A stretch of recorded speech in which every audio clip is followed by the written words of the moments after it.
નમસ્કાર. નિર્માણ ન્યૂઝની વિશેષ રજૂઆત ઝરોડ કાર્યક્રમ સાથે હું છું યજ્ઞ ત્રિવેદી. દર્શક મિત્રો, આજે ઝરોડ કાર્યક્રમમાં ચર્ચા વિચારણા કરવાની છે એક મહત્વપૂર્ણ મુદ્દાને લઈને.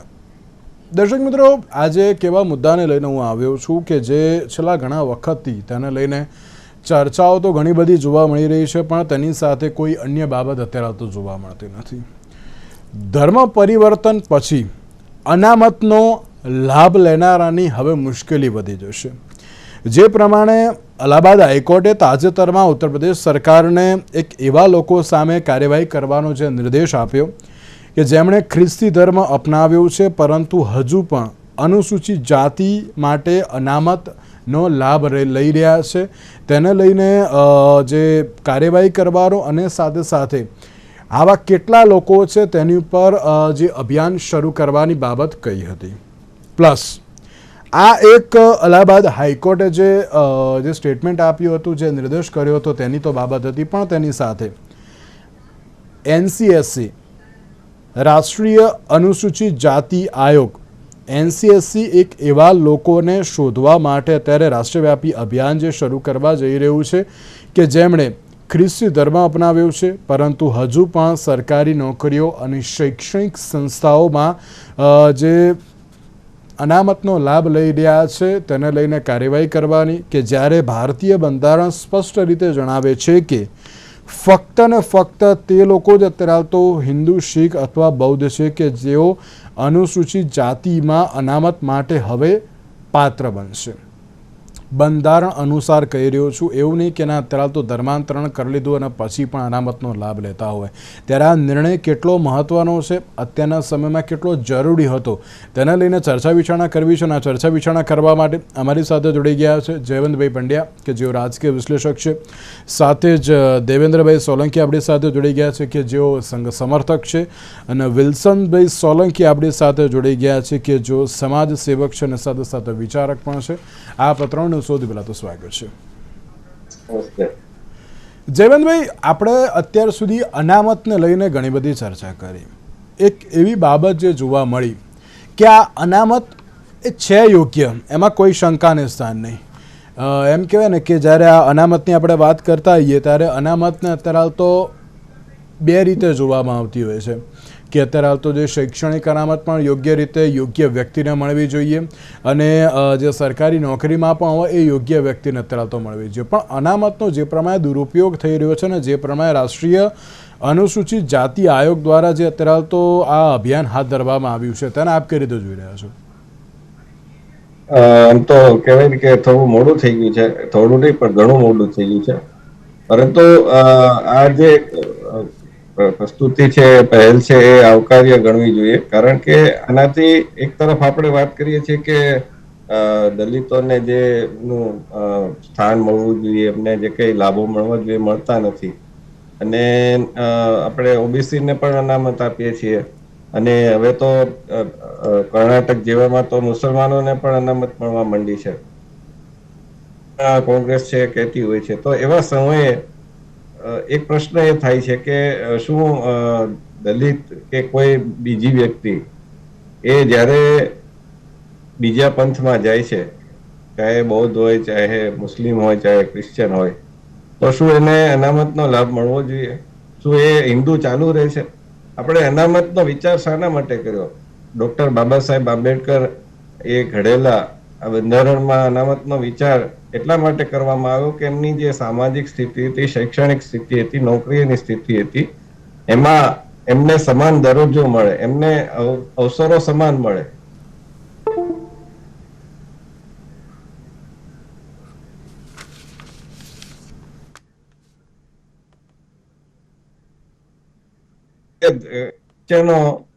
જયારે કન્વર્ઝન કરાવતા હોય, ત્યારે કોઈ મુસ્લિમ છે કન્વર્ઝન કરાવતા હોય, મૌલાના મૌલવી જે કોઈ હોય તે, એ એમ કહેતા હોય કે અમારી અંદર તો સમાનતાની વાત છે.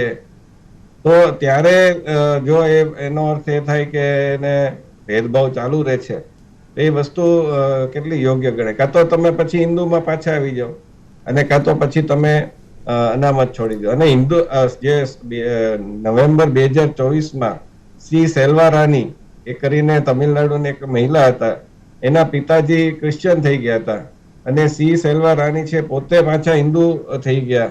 ત્યારે એમણે વાત કરી કે અમે તો વેલયન કે એવું કંઈક નામ છે એવી જ્ઞાતિના છીએ અને એ જ્ઞાતિ છે અનુસૂચિત જાતિમાં આવે છે, તો અમને અનામતનો લાભ મળવો જોઈએ મને.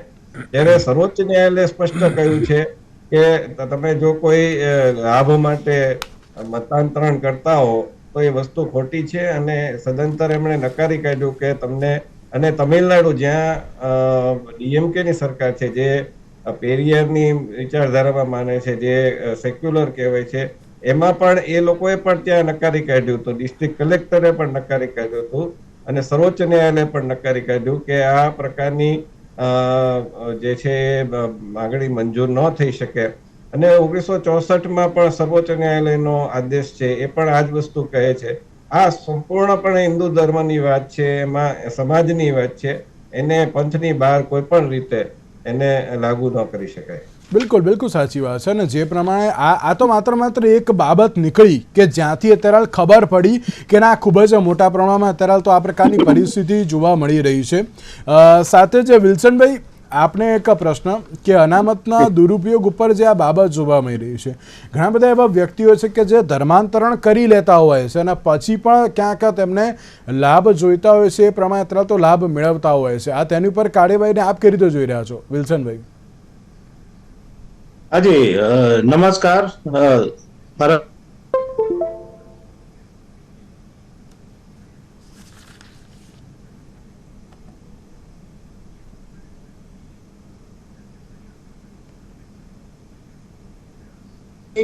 જીસસ ક્રાઇસ્ટ એ લોકોને પહોંચાડવા સુધીની વાત છે. એટલે ખ્રિસ્તીઓ તરીકે અમે લોકો એવું માનીએ છીએ કે એક સારી એક વાત કરીએ છીએ, પણ જ્યારે આ કાયદા કાનૂનની વાત આવે છે ત્યારે હવે સુપ્રીમ કોર્ટે કે કોઈ પણ કોર્ટે જે ડિસિઝન લઈ લીધો છે એ યોગ્ય જ છે.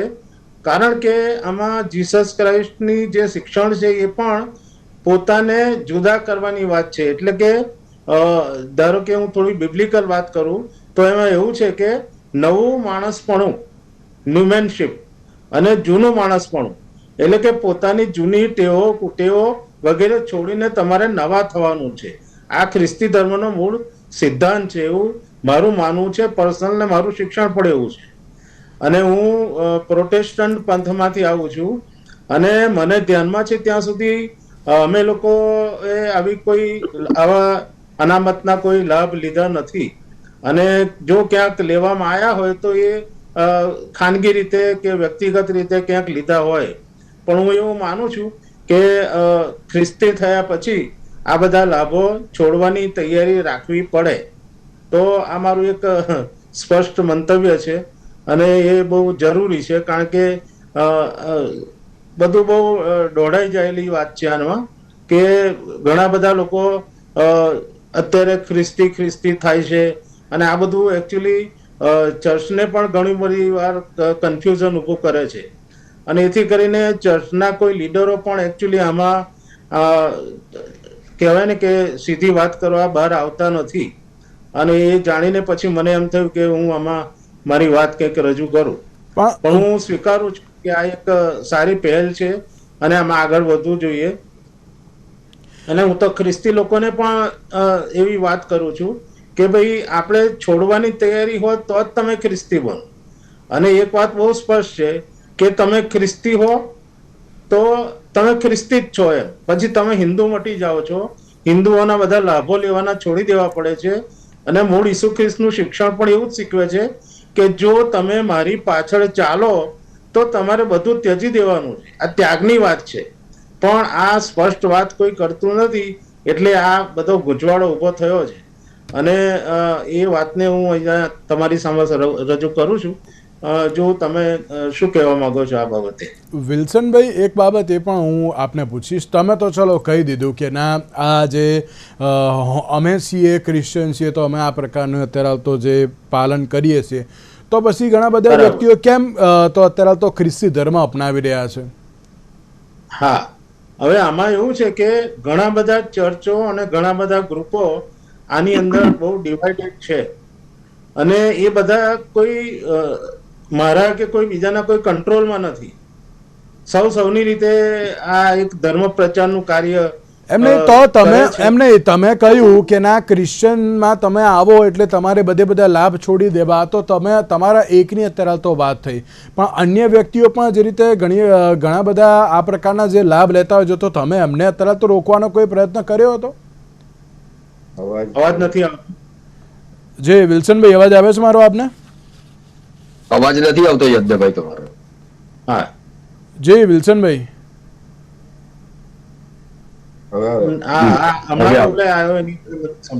જી વિલ્સનભાઈ, જે પ્રમાણે તમે તમારી તો વાત કરી, પણ તેની સાથે અન્ય વ્યક્તિઓ પણ અત્યારે તો લાભ લેતા હોય છે આવો, તો તેમને પણ રોકવાનો કોઈ પ્રયત્ન કર્યો આપે? ના, એ રોકવાનો પ્રયત્ન હું ના કરી શકું. એ વ્યક્તિગત વાત છે. તો સમજાવવાનો પણ પ્રયત્ન કર્યો કે ના આવું ન કરી શકાય એમ? હા, હું તો આ પ્રયત્ન કરું છું.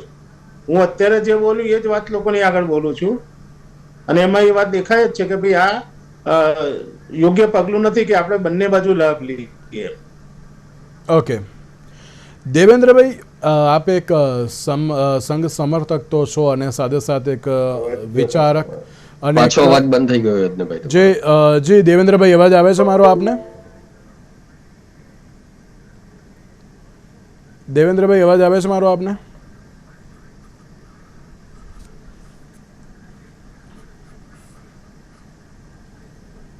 જી દેવેન્દ્રભાઈ, અવાજ આવે છે મારો આપને?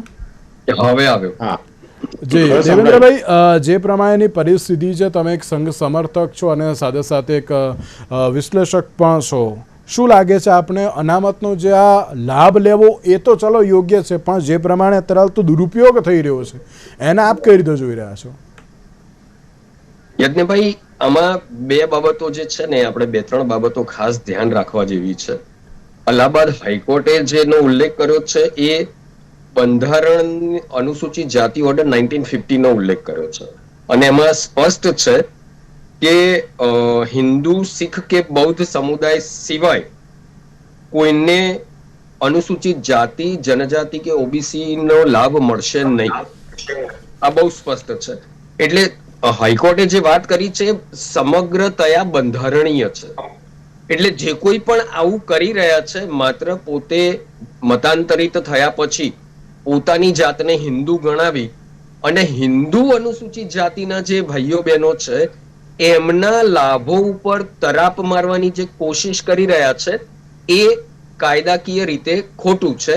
એ કોર્ટે બહુ સ્પષ્ટ કહ્યું છે. આમાં બીજી બાબત એ થાય છે કે જ્યારે મતાંતરણ કરે છે જ્યારે મતાંતરણ કરે છે ત્યારે એ ઓટોમેટિકલી બંધારણીય રીતે, સામાન્યતયા બંધારણીય રીતે એ ધાર્મિક લઘુમતીના લાભો મળતા થઈ જાય.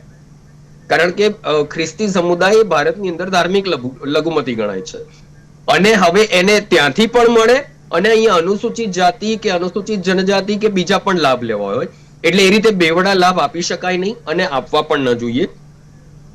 જેમ જયવંતભાઈએ જે વાત કરી કે સેલ્વરાણી વાળા કેસની જે વાત કરી, એ કેસનો પણ ઉલ્લેખ કર્યો છે હાઈકોર્ટે.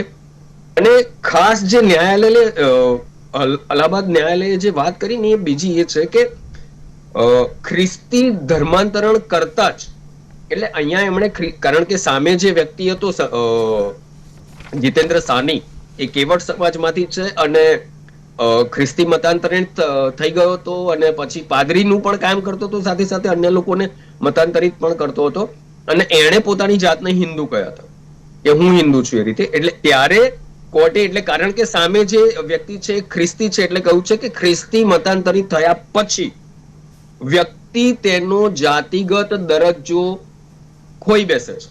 એટલે એ દરજ્જો એનો રહેતો નથી. જે જો હિન્દુ તરીકે જન્મ્યા છે તો હિન્દુ તરીકે જે જાતિમાં જન્મ્યા છે એ દરજ્જો એનો રહેતો નથી.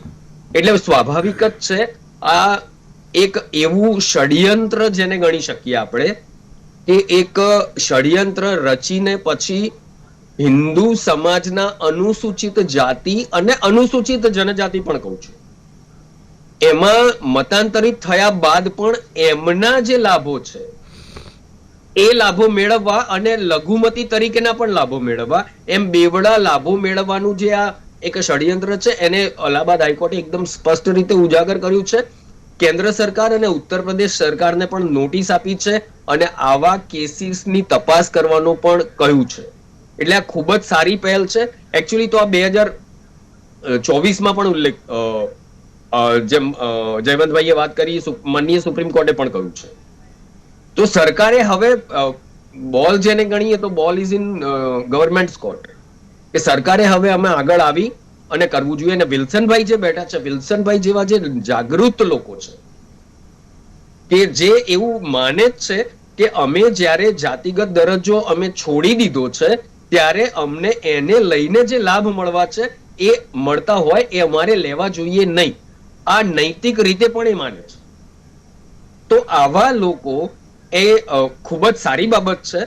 અને અત્યારે હાલની પરિસ્થિતિમાં આપણે જે વાત કરી એ મુજબ અનુસૂચિત જાતિ અને અનુસૂચિત જનજાતિમાંથી જે લોકો મતાંતરિત થાય છે એમને કોઈ પણ પ્રકારના અનુસૂચિત જાતિ જનજાતિના બંધારણીય લાભો બિલકુલ ન મળવા જોઈએ, ન જ મળવા જોઈએ.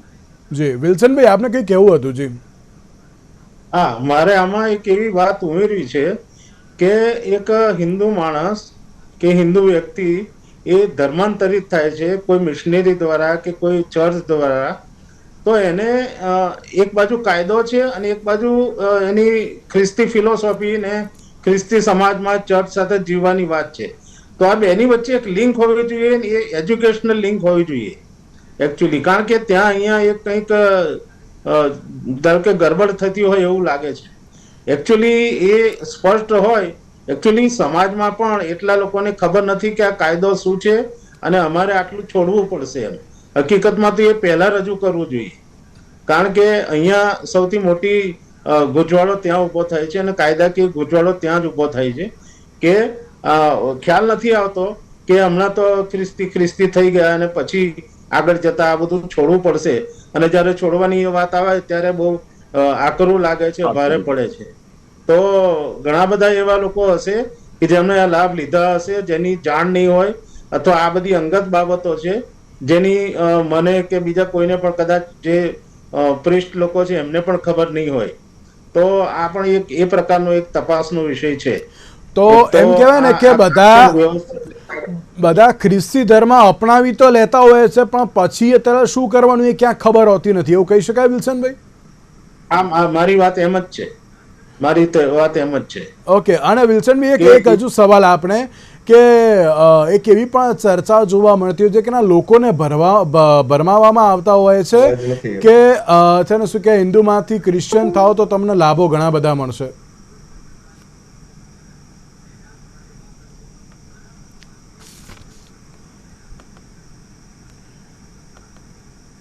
વિલ્સનભાઈ, અવાજ આવી રહ્યો છે મારો આપને? જી જી વિલ્સનભાઈ, લોકોને ભરમાવવામાં આવતા હોય છે કે ના તમે ક્રિશ્ચિયન બની જશો તો આટલા આટલા લાભો મળશે, તે બાબતને પણ આપ કઈ રીતે જુઓ છો? થોડી વાત વચ્ચે સંભળાય નહીં મને, થોડા શબ્દો.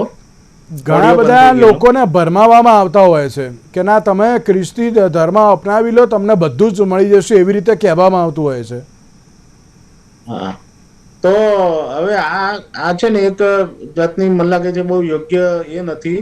અને ખ્રિસ્તી ધર્મ માટે પણ આ એક શરમજનક વાત છે કે એ સ્પષ્ટ કહેતા નથી.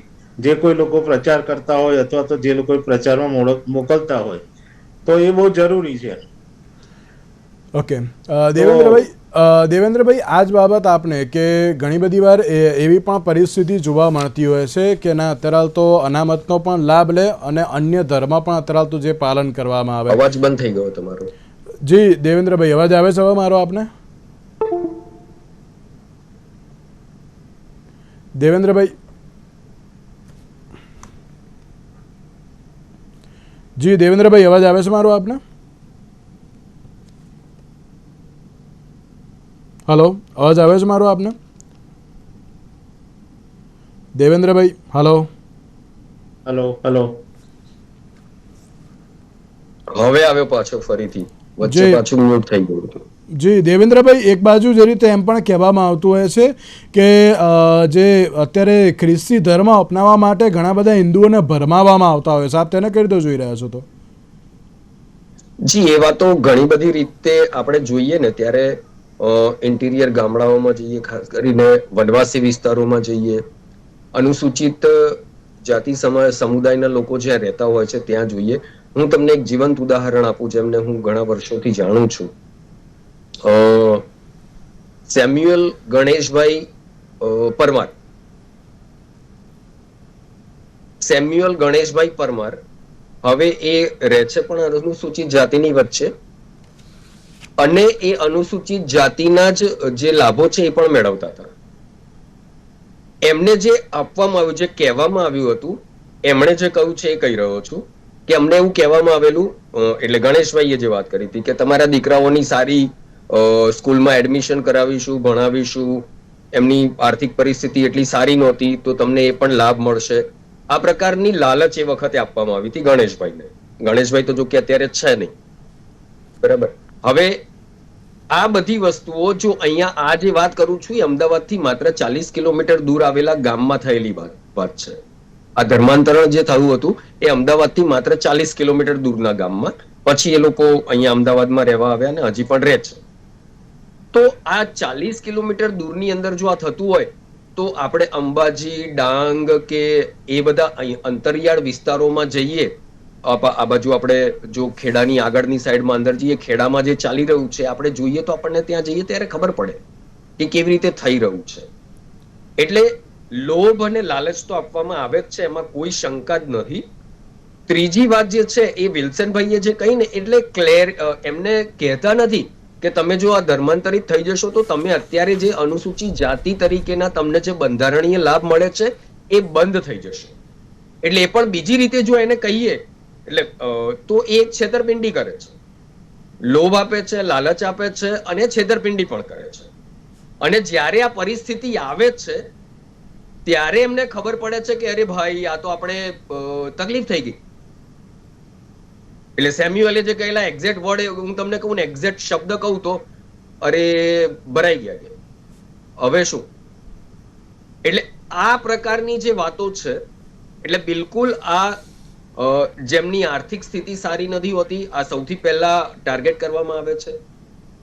જેમને બાળકોને ભણાવવા છે પણ કોઈ કારણોસર ભણાવી નથી શકતા એમને ટાર્ગેટ કરવામાં આવે છે.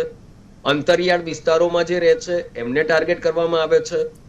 અને આ ટાર્ગેટ કરીને લોભ, લાલચ, છેતરપિંડી બધી જ રીતે સામદામ દંડ ભેદથી મતાંતરિત કરવામાં આવે છે. અને આ નથી કહેવામાં આવતું. અને છેવટે કેટલીક જગ્યાએ તો એવું પણ હોય છે કે નામ જેમના તેમ રહે, સર્ટિફિકેટમાં એટલે સર્ટિફાઈડ હિન્દુ હોય પણ ઉપાસના પદ્ધતિ એમની ક્રિશ્ચિયન થઈ ગઈ હોય. જી જયવંતભાઈ, સર્ટિફિકેટ એમની પાસે હિન્દુ વાળા જ રહે, ત્યાં ગાડી કોઈ ચેન્જીસ કરવામાં નથી આવતા. જી બિલકુલ, આ લાભ લઈ છે. આ પણ થઈ રહ્યું છે. જી જયવંતભાઈ, લાગે છે કે હવે જે આ ધર્મ પરિવર્તનની ખૂબ જ મોટા પ્રમાણમાં જે એમ કહે ને કે જે છેતરપિંડીની બધી બાબતો જોવા મળતી હોય છે એ બધી હવે અટકી જશે તેમ? અટકી જશે તો કેવું બહુ મુશ્કેલ છે, કારણ કે કંઈક ને કંઈક રસ્તા અને આ પ્રકારની યુક્તિથી શા માટે તમારે પંથાંતરણ કરાવવું પડે, મતાંતરણ કરાવવું પડે? આનો હેતુ શું છે? હેતુ, એની પાછળનો હેતુ આવશ્યક છે. દાખલા કે હિન્દુ છે તો હિન્દુ કોઈને કહેતો નથી કે ભાઈ હિન્દુ બની જાઓ. એ સ્વયંભૂ થતા હોય છે. સ્ટીવ જોબ્સ એણે એનું નામ બદલ્યા વગર એ નીમ કરોલી બાબાના આશ્રમમાં આવે છે. જુલિયા રોબર્ટ્સ નું નામ આજની તારીખે બદલાયું નથી એને એ કર્યું. એ એમ કહેવાય કે પ્રેક્ટિસિંગ હિન્દુ એટલે કે ઉપાસના પદ્ધતિ અનુસરે છે. હવે આ જે તમે સેલ્વા રાણીની આપણે વાત કરી તો એને ત્યાં તપાસ થઈ, એટલે પ્રશાસને તપાસ કરી અને એમાં એમણે એવું જોયું કે એ લોકો તો ક્રિશ્ચિયન પદ્ધતિ, બધું ઉપાસના પદ્ધતિ અનુસરે છે, રવિવારે ચર્ચમાં જાય છે. તો એનો અર્થ એ થયો કે એને પોતાની જાતને હિન્દુમાં કન્વર્ટ કર્યા, એ મતાંતરિત થયા, પણ એ અંદરથી તો ઉપાસના પદ્ધતિ તો ખ્રિસ્તી હતા. તો પછી કેવી રીતે એને લાભ મળી શકે? એટલે આ વસ્તુ છે, વિચારવાની છે. અને આનો હેતુ શું છે? આની પાછળ ક્યાંથી પૈસા આવે છે? આની પાછળનો હેતુ કે ભારતને તોડવાનો તો નથી. કારણ કે તમે જુઓ કે જ્યાં જ્યાં આ પ્રકારનું થાય છે, મણિપુર, મેઘાલય, આસામ, મિઝોરમ, ઇવન કેરળ, એમાં ક્યાંક વિભાજનકારી પ્રવૃત્તિને પછી એમાં એ વળી જતા હોય છે કે અહીંયા આપણે સુરક્ષિત નથી, આવો ભાવ જન્માતો હોય છે. તો એ બધી જે બાબતો થાય છે એ ખોટી છે. અને બીજું કહું કે આજે દાખલા તરીકે મુસલમાન કરતા ખ્રિસ્તીમાં ઘણા બધા એવા વિડીયો આવે છે કે જેમાં એ અભિષેક કરતા હોય જીસસની મૂર્તિ ઉપર, આરતી ઉતારતા હોય, ગરબા ગાતા હોય, તો પછી તમે તમારી જાતને સનાતનની જ કેવડાવો ને. જેવી રીતે સુબુ ખાન છે કે રૂબિકા લિયાકત છે એવું કહે છે કે અમે સનાતની મુસ્લિમ છીએ, તો તમે સનાતનમાં આવી જાઓ, સનાતનનો એક ભાગ બની જાઓ. તમે અહીંયા વર્ષોથી તમે અહીંયા રહ્યા છે, તમારા પૂર્વજો અહીંયા છે, તમારા ડીએનએ અહીંયા છે, એક છે, તો પછી તમે રામકૃષ્ણ અને બુદ્ધ ને બધાને અપનાવો, તમે જે ઇતિહાસ છે એને અપનાવો, અલગ રાજ્યની માગણી ન કરો, અલગ પહેલાની માગણી ન કરો. તો મારો કહેવાનો અર્થ એ છે કે તો એ પ્રકારે તો આ બે બાજુ તમારે હાથમાં લાડવા લેવા છે, એ વસ્તુ ખોટી છે. બિલકુલ બિલકુલ. આપ ત્રણે અમારી સાથે જોડાયા, આપ ત્રણે ખૂબ ખૂબ આભાર. દર્શક મિત્રો, સવાલ એ જ અહીંયા આવીને ઊભો રહે છે કે અનામતનો જે દુરુપયોગ જે થઈ રહ્યો છે તેની ઉપર કાર્યવાહી તો થશે, પણ હવે કેવી રીતની કાર્યવાહી થશે તે તો આવનારો સમય બતાવશે. આજના વિશેષ કાર્યક્રમ નમસ્કાર.